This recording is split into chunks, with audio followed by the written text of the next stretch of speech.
Assalamualaikum warahmatullahi wabarakatuh. Perkenalkan, nama saya Naila Haya dengan nomor absen 11 NIM 24134019. Di sini saya akan menjelaskan tentang tugas pertemuan minggu ke-1 dengan judul Pengenalan Mata Kuliah Komunikasi, Pengertian dan Ruang Lingkup Studi Komunikasi. A yaitu pengertian komunikasi dan komunikasi bisnis. 1. Komunikasi. Manusia sebagai makhluk sosial sudah ditakdirkan untuk saling berhubungan satu sama lain. Sejak dilahirkan dan belum bisa berbicara, manusia sudah melakukan komunikasi. Contoh komunikasinya pada waktu kecil atau bayi yaitu dengan cara menangis. Itu menunjukkan bahwa dia mungkin merasa lapar atau kesakitan. Contoh lainnya yaitu seperti seorang dosen menjelaskan materi kepada mahasiswa dan mahasiswa menanggapinya, itu juga terjadi komunikasi atau biasa disebut dengan human communication. Komunikasi berasal dari bahasa Latin yaitu communis, communico, dan communication yang artinya sama. Sama maksudnya yaitu sama penyampaiannya dan sama apa yang diterima. Secara umum, komunikasi menggunakan bahasa, namun sebenarnya komunikasi tidak hanya menggunakan bahasa, tapi juga bisa melalui isyarat, bahasa tubuh, atau simbol. Komunikasi yang melalui bahasa atau lisan itu disebut dengan komunikasi verbal, sedangkan komunikasi berdasarkan simbol, isyarat, atau bahasa tubuh itu biasa disebut dengan komunikasi nonverbal. Yang kedua yaitu komunikasi bisnis. Dalam berbisnis tentu kita harus bisa berkomunikasi, baik itu dengan pelanggan, dengan investor, atau lainnya. Jadi komunikasi bisnis adalah interaksi yang terjadi antara pembeli dengan penjual, perusahaan dengan langganan, dan bank dengan nasabah. Komunikasi antara pedagang yang menjual atau menjajalkan barangnya kepada calon pembeli, yaitu dengan cara menarik perhatiannya atau attention.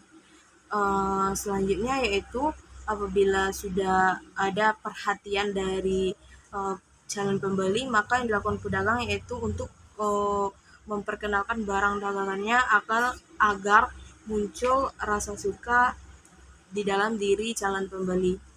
Apabila sudah muncul rasa suka, tentu para pembeli menginginkan barang tersebut atau biasa disebut dengan desire, yaitu keinginan untuk membeli barang tersebut.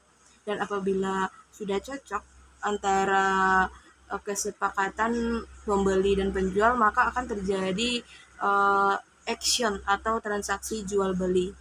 Itulah komunikasi antara pedagang dengan calon pembeli.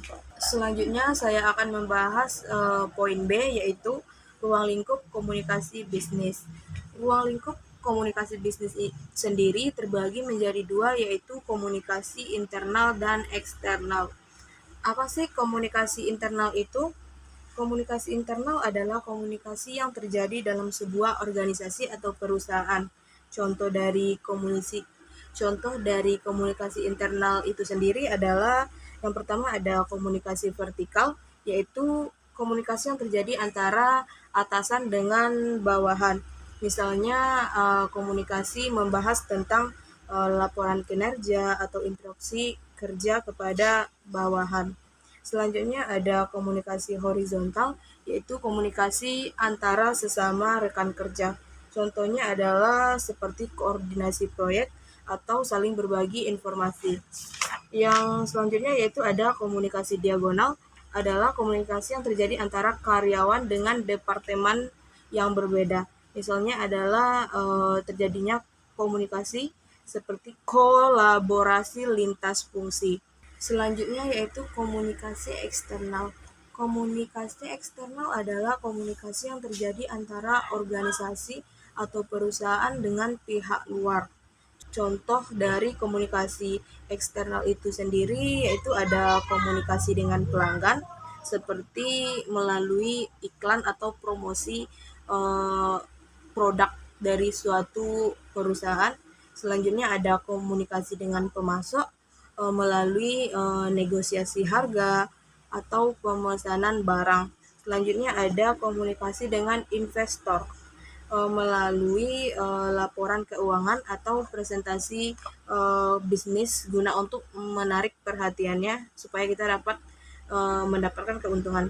Selanjutnya ada komunikasi dengan masyarakat. Itu melalui bisa media massa, kegiatan sosial atau hubungan masyarakat. Itulah penjelasan mengenai pengenalan komunikasi, pengertian dan ruang lingkup studi komunikasi bisnis. Atas perhatiannya saya ucapkan terima kasih. Wassalamualaikum warahmatullahi wabarakatuh.